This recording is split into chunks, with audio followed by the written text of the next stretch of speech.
Do you think that that Israel will respond? I think Israel's still determining what to do. Israel has a choice. Israel can rely on the international community to put additional pressure on Iran, but this would be a marked departure for Israel. In all of its history, it's never relied on the international community for security, and it's always struck back harder when it is attacked, whether that be through terrorists or other nations. It's always had escalation dominance in the region. And the challenge facing Israel is how to define its future security. Is it going to attempt to reestablish escalation dominance? If it goes after Iran, will it go after it all out? Well, the problem is it doesn't want to go all out. Israel has said publicly it doesn't want a major war with Iran. It still has a problem in Gaza, even though Iran is part of the source of the problem in Gaza. So Israel doesn't seek a major war, but on the other hand, it doesn't want not to respond and leave Iran with the perception that Israel is afraid of Iran and subject to the whims of Iran's theocracy. And so what we're seeing is Israel's letting the diplomacy play out. They're looking at a number of options, according to what the press has said. There might be a strike inside Iran on some minor targets. There might be a strike against some of the Arab terrorists supported by Iran. There might be cyber attack. There might be nothing. Okay. It seems that there is a division in the security apparatus in Israel between the prime minister and the generals. Are you aware of these discussions? But yes, from public reports, yes. I mean, the generals would have favored an immediate strike back. The question is, what's the target? You know, nuclear capacity, as it did with the strike on the Osirak reactor in 1981. And it did the same thing to Syria in 2007. So the question is, would Israel be able to take out the Iranian nuclear capacity? And the answer is not without U.S. support. And the U.S.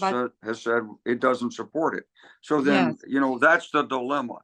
If a military strike could solve the security problem for Israel, probably Israel would do it.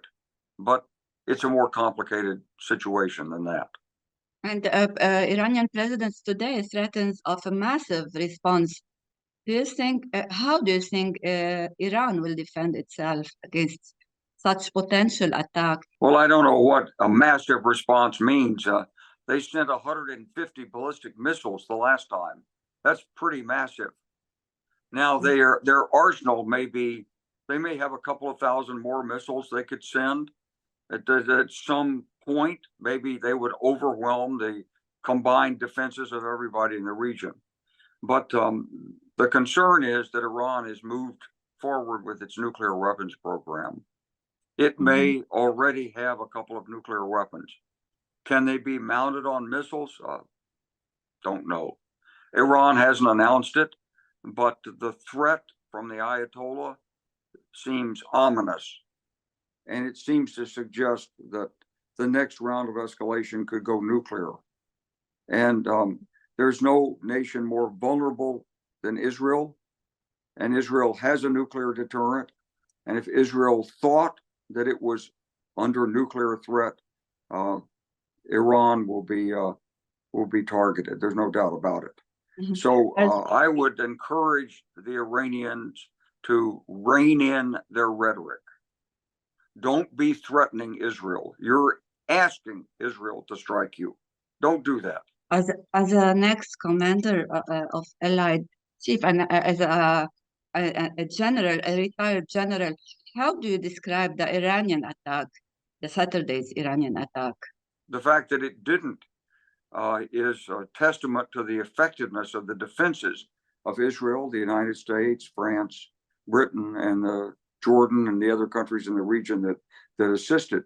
But that doesn't mean it wasn't intended to be a serious attack. It was 150 missiles is a serious attack, even when some of them malfunctioned. But it could have used another drones or missiles that doesn't take 7 hours to arrive.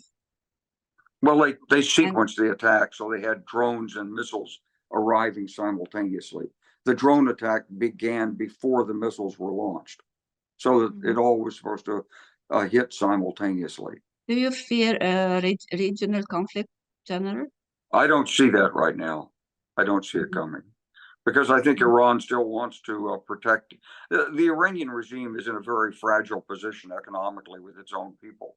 They've got army soldiers walking off posts because they're not paid.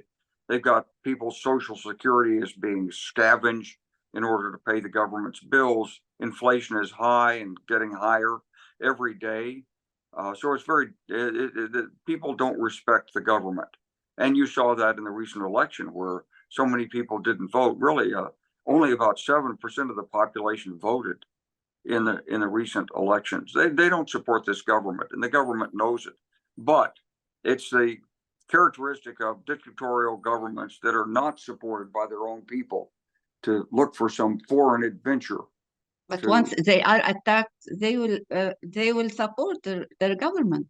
But this is a mistake of the Iranian mullahs if they think that, because these people in Iran are waiting for the strike to come from the United States or Israel to discombobulate the regime in Tehran, and that government will fall. That government is extremely vulnerable right now. That's why I don't expect a major escalation. A lot of rhetoric, a lot of hot talk, but they know better. The only thing that's really helping the Iranians right now is their relationship with Russia. We've got to put some ambiguity in it. Got to get Russia to respect the fact that America and France and Britain also have nuclear weapons. We also have a deterrent.